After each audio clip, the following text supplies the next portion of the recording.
a horrific murder of a schoolgirl on Children's Day. Don't miss out.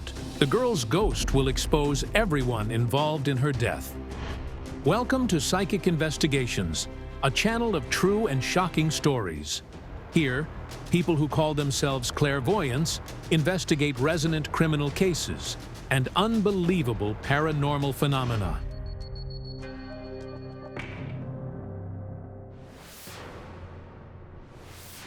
June 1st, 2018. The center of a small Ukrainian village. These are the scenes from the celebration of Children's Day. Nadia and Dmytro can't recall it without pain, as it's their daughter, Veronika, dances and smiles for the last time in her life.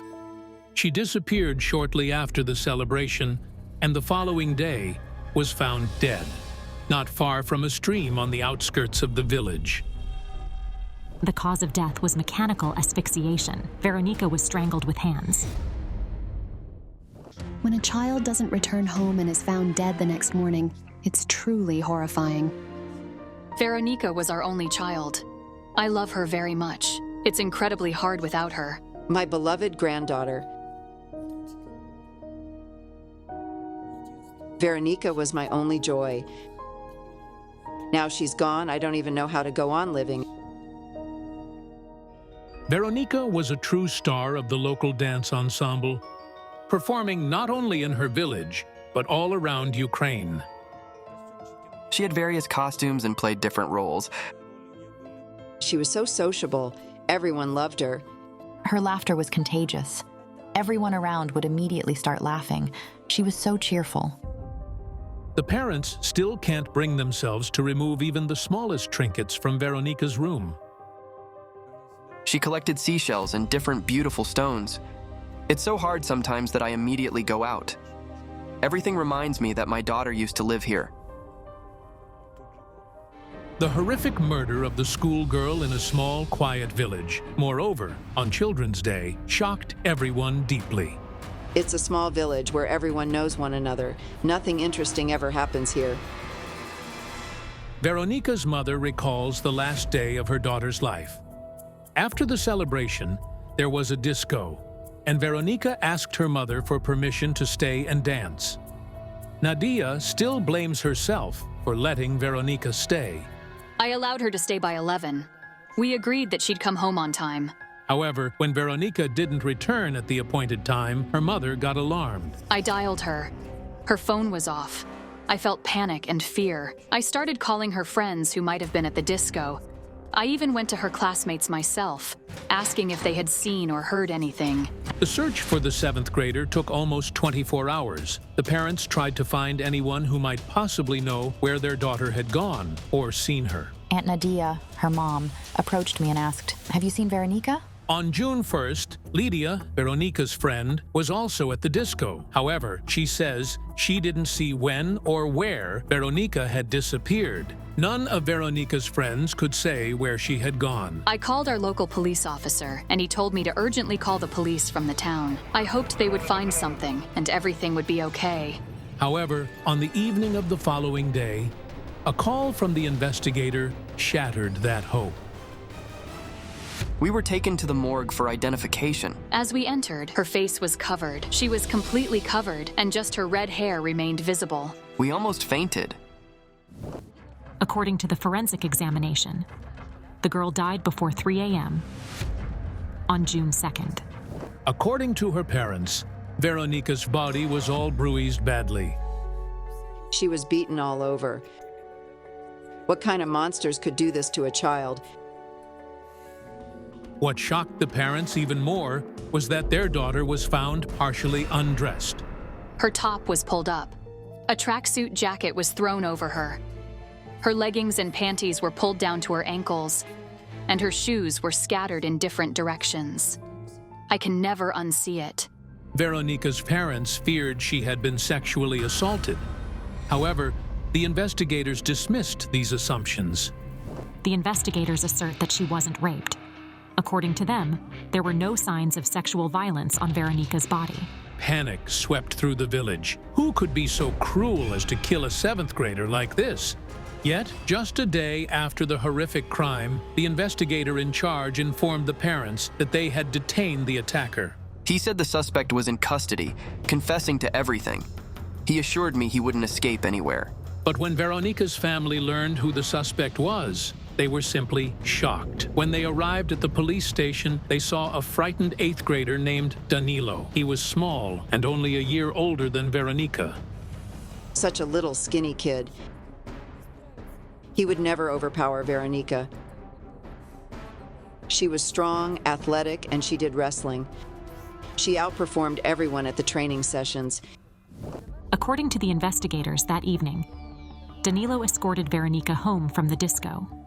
Along the way, an argument erupted, during which the boy inflicted severe bodily injuries on the victim and then strangled her. Veronika's family has many questions. How could this boy strangle her? Why didn't she defend herself? And how did she end up in the company of the 8th grader with whom, according to her parents, she had never even communicated? Veronika never crossed paths with him in her life. Just like Veronika's parents, Danylo's mother, Lyudmila, doesn't believe the official version. They weren't friends or even acquaintances.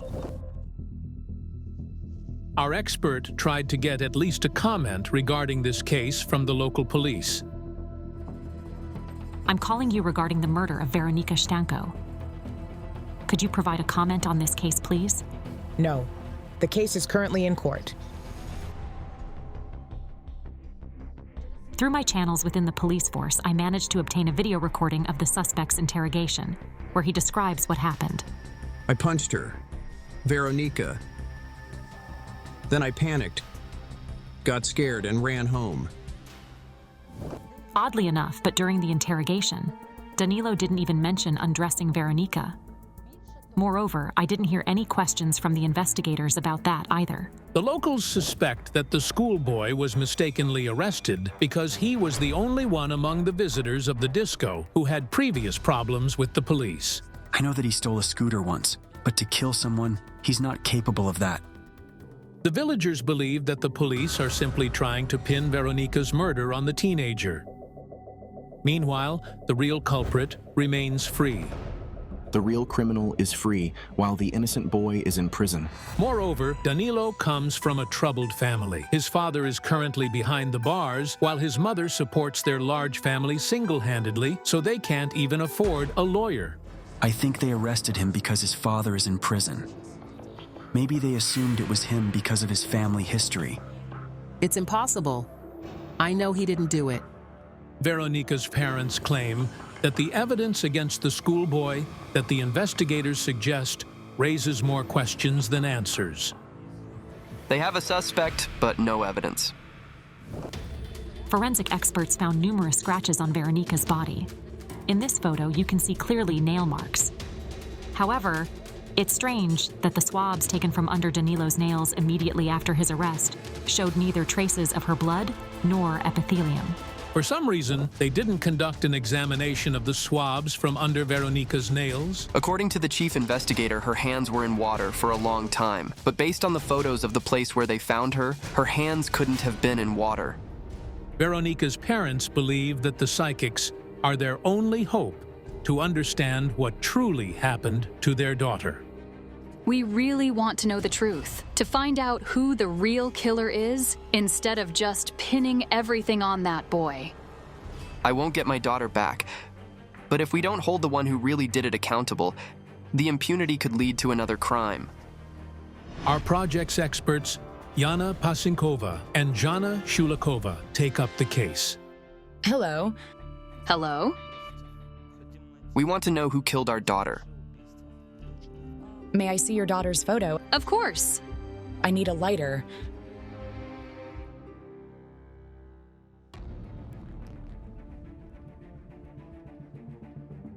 I sensed that Veronika was an extraordinary child. She had special kind of energy, as if she wasn't meant to be born at all. Due to elevated male hormones, I can't get pregnant. I can't have children. Nadia says she always dreamed of having a daughter. But after marriage, she struggled to conceive. It was a miracle that I got pregnant at all. After that, I couldn't conceive, carry, or give birth. This child was like a gift from fate. I couldn't fathom why the girl whose birth was such a miracle was taken away from this family so cruelly. I need to see your daughter's room, and I need something of her belongings. Yes, sure.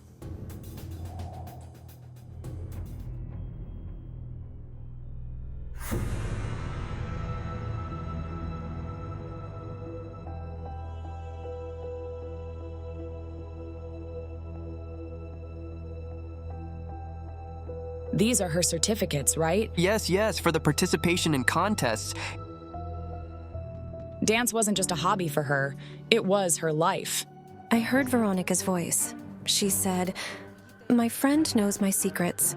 You'll see her at the gate. Let's go outside."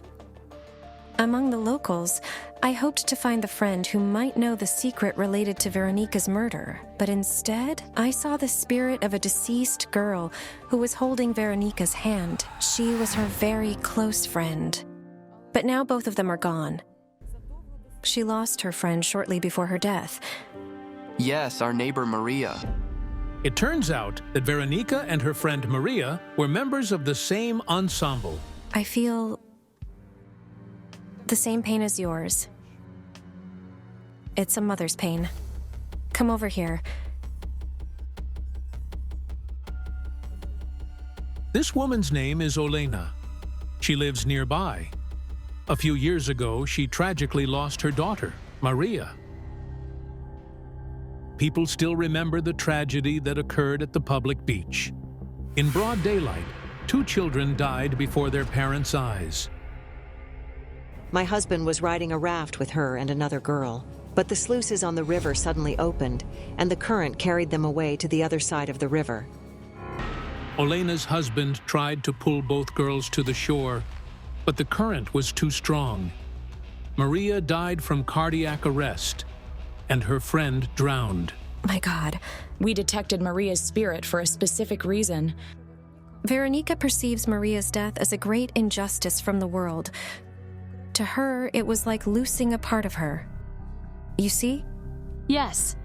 Veronika's parents still remember their daughter visit her best friend's grave and sit there for hours every day after school. Veronika quit the ensemble because everything there reminded her of her deceased friend. After Maria's death, she simply took down the poster of that ensemble that hung on the wall in her room, saying she didn't want to see it. And she just couldn't be there. They perceive each other as family, like sisters. Your daughter knew absolutely everything about Veronika. She knew all her secrets. I feel this secret was related to love and some man. I see a small room with fair walls. You both are in there. Your daughter is still alive, and she's with you.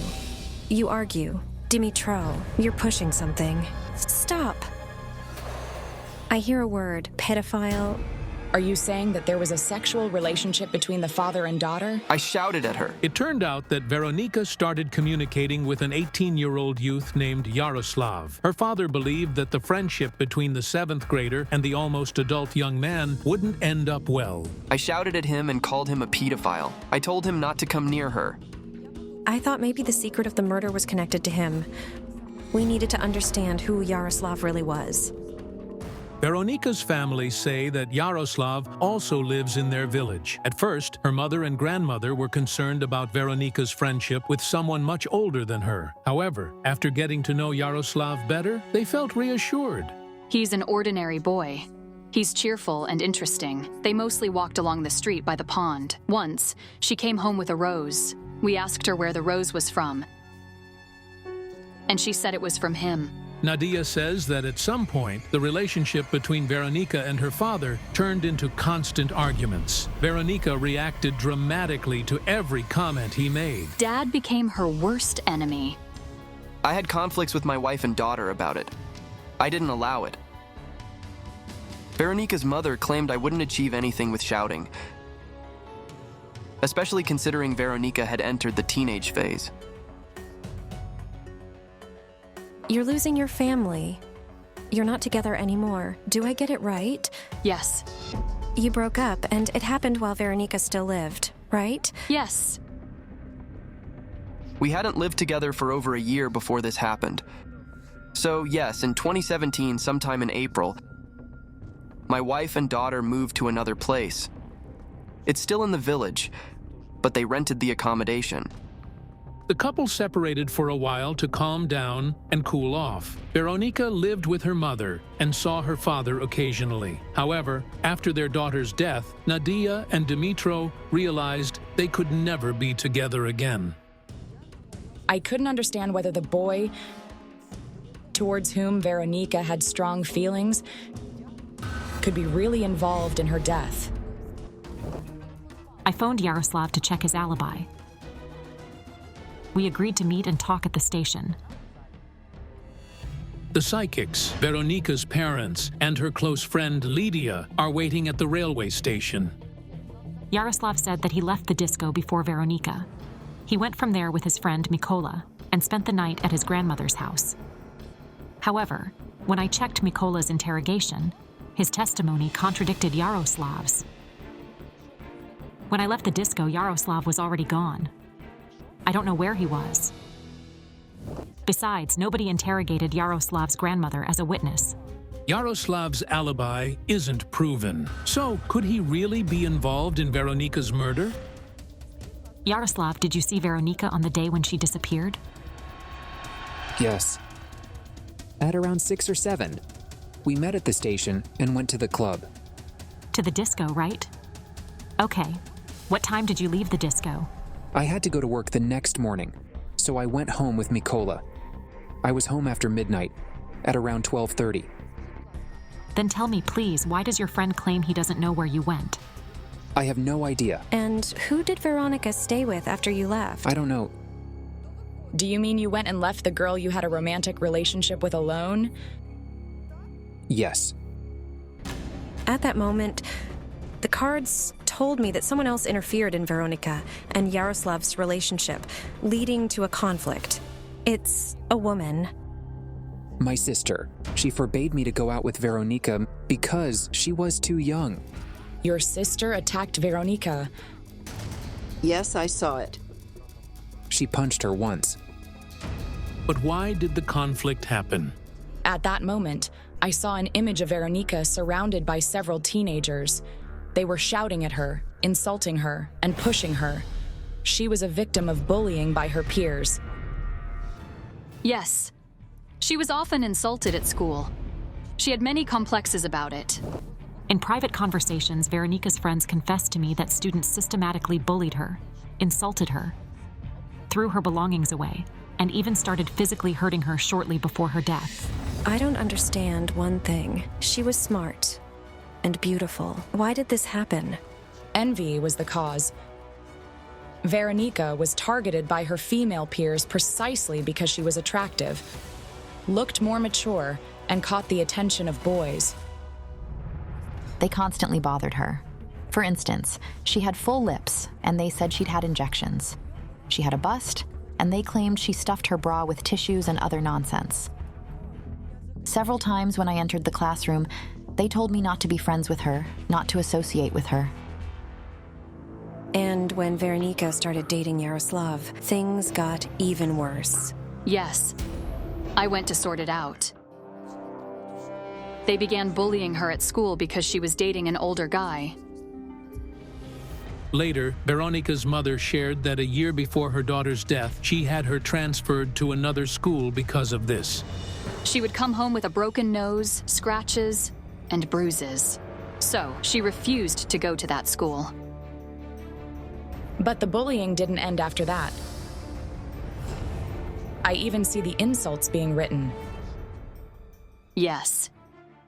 She was often insulted both in real life and on social media. She tried swallowing pills. We spent all night irrigating her stomach. We had plenty of conversations, and we spoke to a counselor. Stay tuned for the next episode. Are the teenagers who bullied Veronika connected to her death? Don't miss out. The psychics will reveal the truth. Meanwhile, If you're impressed by this story, don't forget to give this video a like and subscribe to our channel. Many more amazing investigations are coming up. The shocking investigation into the murder of a schoolgirl on Children's Day continues. The girl's ghost will reveal to the psychics who is responsible for her demise. Welcome to Psychic Investigations. There are only true and shocking stories here. People who call themselves clairvoyants investigate unbelievable paranormal phenomena and resonant criminal cases.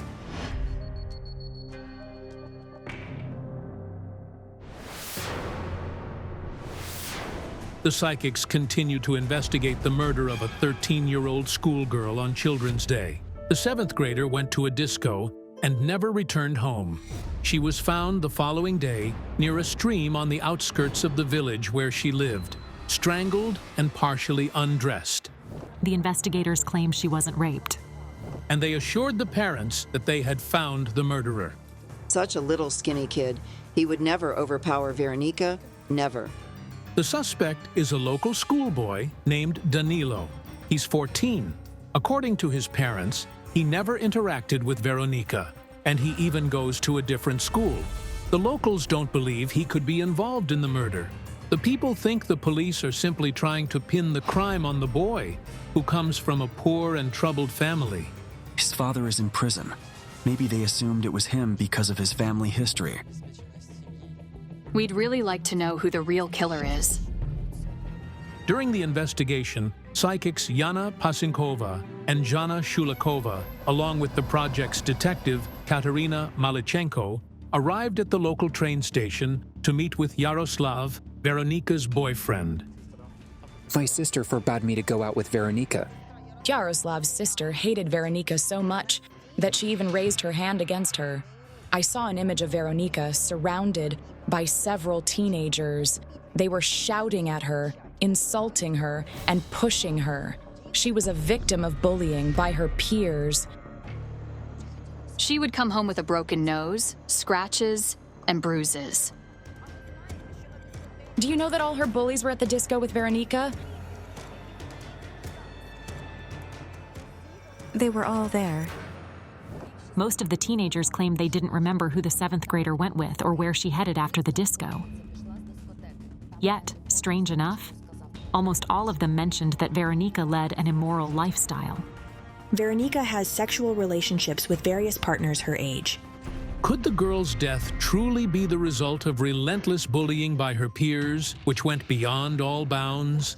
What do you blame yourself for? She called me while I was going home and asked me to come back. Did she call you from the disco? Yes. Why didn't you come back? I don't know.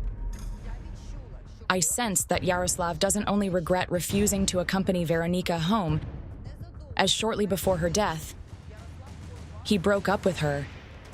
But who would want to kill the 7th grader? And how did Veronika end up on the outskirts of the village? As far as I get it, the place where the disco was is somewhere nearby. Yes. How far is it from there to the spot where your daughter's body was found? Up to 2 kilometers, approximately. Veronika's parents still can't fathom how their daughter ended up near the stream at the other end of the village. After the disco, she was supposed to head home, which is in the opposite direction. I sense she willingly went to the outskirts of the village from the disco. And she wasn't afraid because she was with someone she considered a close friend. According to the interrogated teenagers who were at the disco, they saw Danylo among the attendees and claimed he went with Veronika after the disco. But according to her parents, Veronika and Danylo weren't friends, and they didn't even communicate. I see Veronika. She's walking alongside another girl her age. Yes. According to the witnesses, she was supposed to accompany Tanya, her classmate, home. And this Tanya lives very close to where it happened. It's incredible. Does this mean that Veronika went to the other side of the village, where she was later found dead, to accompany her friend? Could Tanya be the last person to see Veronika alive then? The cards told me that the secret of Veronika's murder lies in the place of her death. The psychics and Veronika's family and friends head to the outskirts of the village, where her body was found. Concerned locals joined them. On their way there, the clairvoyants called Veronika's friend Tanya and her mother. Were you at the disco on the night of Veronika's death? No. Mom didn't allow me to go, so I stayed home. But they're witnesses who saw you. Who? I saw her. She entered the disco with Veronika. I saw her. She never goes anywhere without me. She was home with me. Do you mean you testified that she wasn't there? It was apparent we wouldn't get the truth from Tanya and her mother. I decided to tune in to the spot where Veronika's body was found. Tanya and her mother stay behind, closely observing the clairvoyants' work from amidst the crowd. I see her right here, lying face down. Her neck twisted and her arms spread out like this. This is the place where she was found. Yes. She was lying face down on the stone.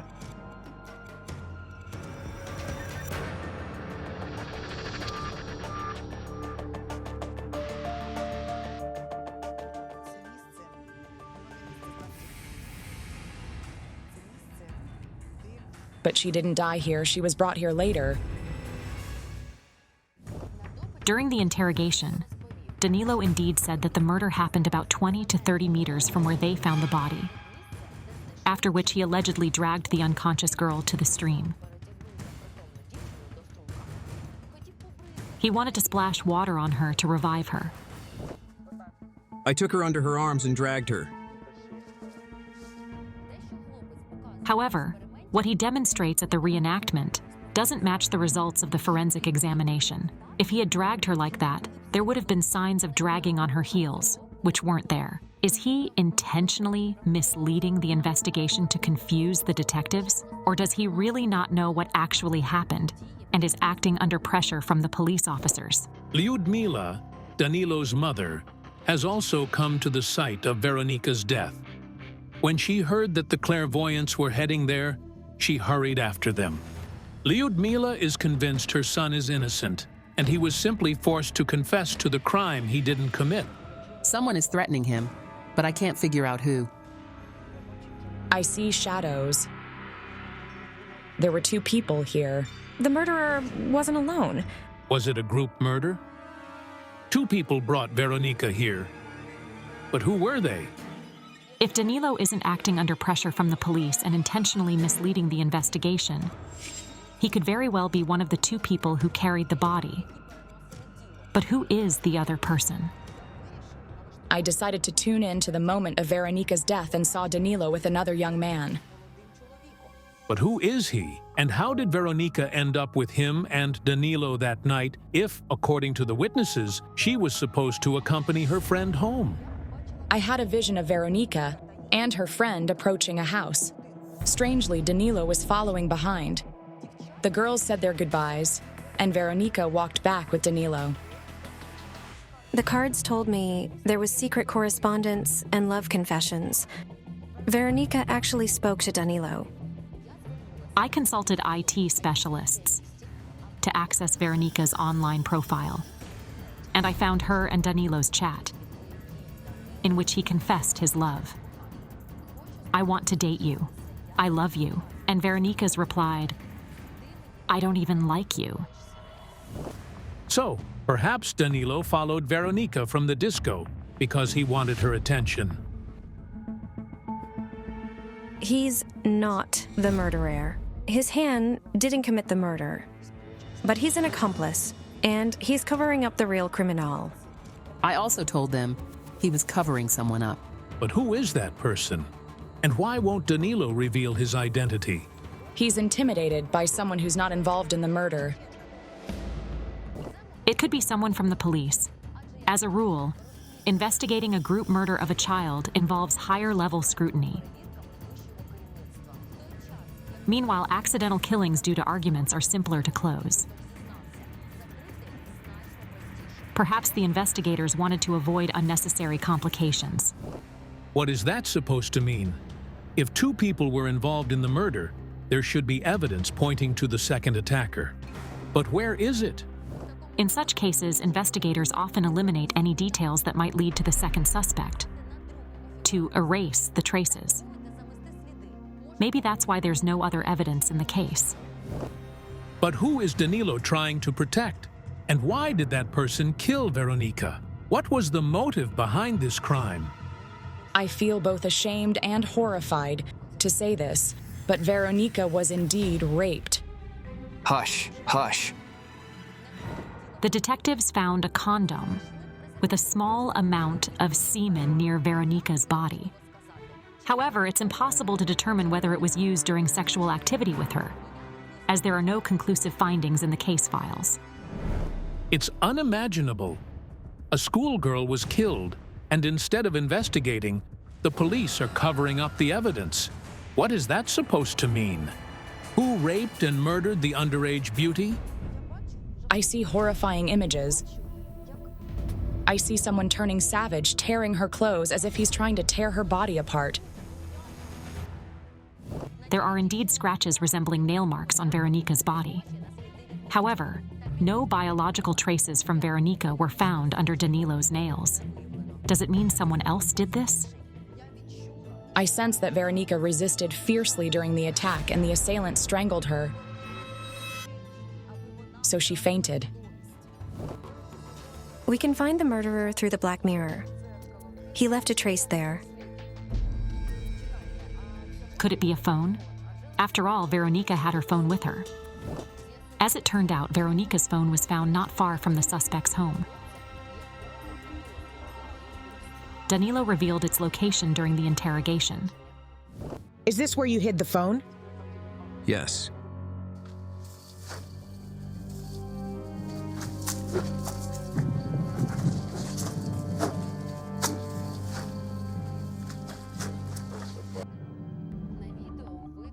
There's a number of violations in the video. Firstly, Danylo wiped the phone on his pants, potentially destroying any fingerprints.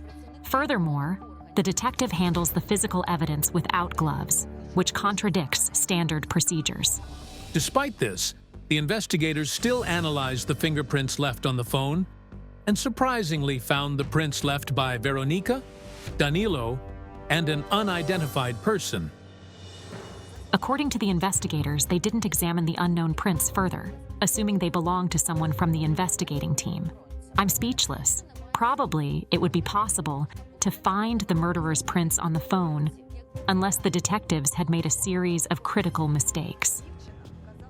The girl's spirit mentioned the phone not only to indicate her assailant's fingerprints, but also because she had chatted with him. Veronika received messages from her murderer, and it wasn't Danylo. Wait, I have access to Veronika's page. Let's check it. The cards told me the real murderer is in a relationship with someone, and he's possibly married. Yet, he aggressively sought Veronika's attention. I accessed Veronika's page and found a chat with a user with a strange nickname, Czar. Shortly before Veronika's death, this person invited her for an evening walk. Yaroslav, look, you might know these people. Who are they? Hi, would you like to go out tonight? Hi, have we met?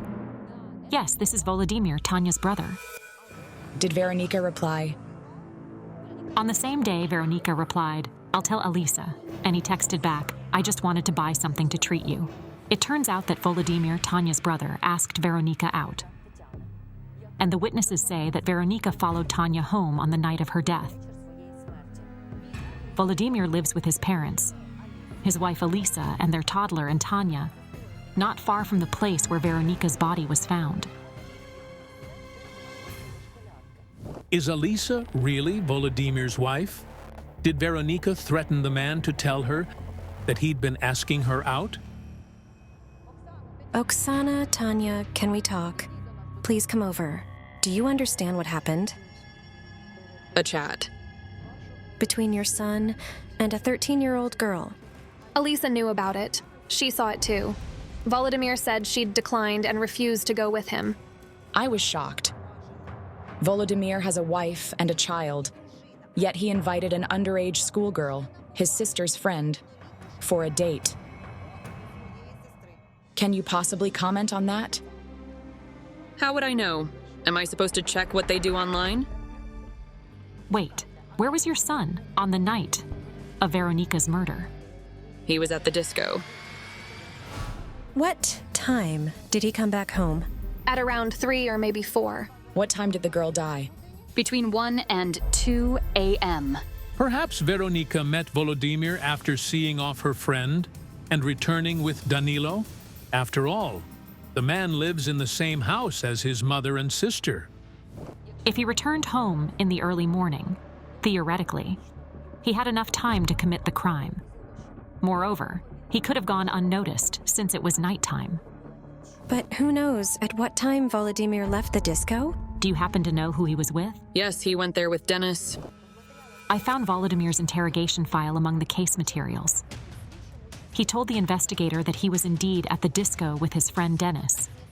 However, it turned out that his friend had poor recollection of the events due to heavy alcohol intoxication. It's strange, but the detectives didn't further verify Volodymyr's alibi, and it can't be confirmed by his friend, who literally blacked out that night. Where is Volodymyr now? He left.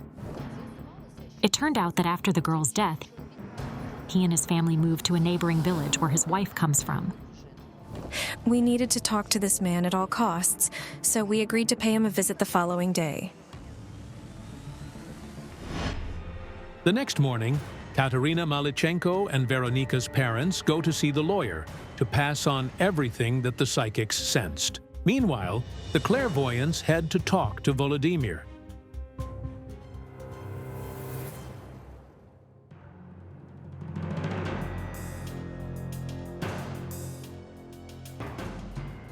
Can we have you for a word? Are you Volodymyr? Yes, And I'm Elisa, his wife. Did you know Veronika? I did. She was your sister's friend, right? Yes. What was your attitude to her? It was normal. She used to come to my place, and they played. Everything was fine, and I didn't mind. It's odd, but during the interrogation with the investigator, Volodymyr gave different testimony. Veronika always wore bright, provocative clothes, drank alcohol, smoked, and led an immoral lifestyle. I had no relationship with her, and I didn't allow my sister to associate with her. Did you find Veronika attractive as a woman? No, I'm not interested in underage girls. I just know the consequences. Then, if you weren't interested in Veronika, why did you text her to ask her out? I simply texted her. Did you see her on June Fern? I did, at the disco. Did you see her somewhere else? No, I told you I didn't see her, period. Yet again, it turns out Volodymyr is not telling the truth. I managed to obtain footage from the surveillance cameras of a store not far from the disco. Here it is. 9:46 p.m. Volodymyr meets with Veronika and Yaroslav. They talk and then enter the store. Well, okay, I met her. All right. Something strange is happening to your memory. I sensed that Veronika encountered her assailant on the way after seeing off her friend. She realized that he could help her reconcile with the boy she loved. As it turns out, the young man the psychics are speaking to is a close friend of Yaroslav, Veronika's boyfriend. Could he really be involved in her death? And why is the evidence he's giving so contradictory? If you're innocent, then why did the police interrogate you? Look, here's how it was. They called my sister first. They claimed she was at the disco, but she wasn't there. You're lying again. I saw your sister, and others saw her, too. Stop lying, will you? Are you calling me a liar? Do you want me to bring other people? Give me a break, or my reflex is going to kick in. Could Volodymyr really harm the girl?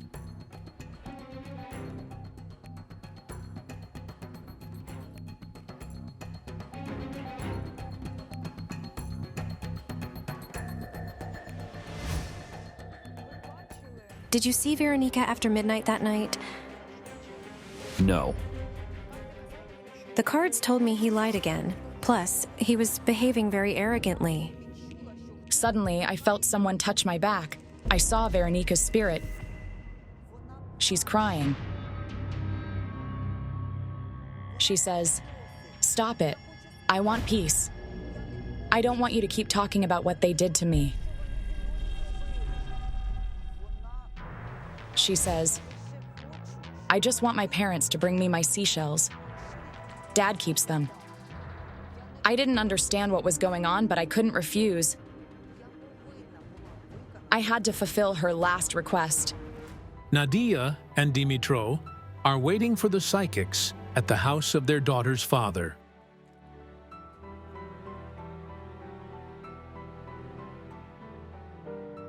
We went to the seaside every summer, and she loved collecting seashells. This year, I went to the same place where we last vacationed with her. I picked up those shells, crying bitterly.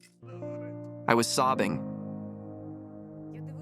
It was heartbreaking to see Veronika's parents. Please be strong. Take these seashells to Veronika's grave. She's waiting for you there. Yes. All right. We hope that thanks to the psychics, the police will reopen the investigation and hold all those involved in the murder accountable. If you're impressed by the story, don't forget to give this video a like and subscribe to our channel. Many more impressive investigations are coming up.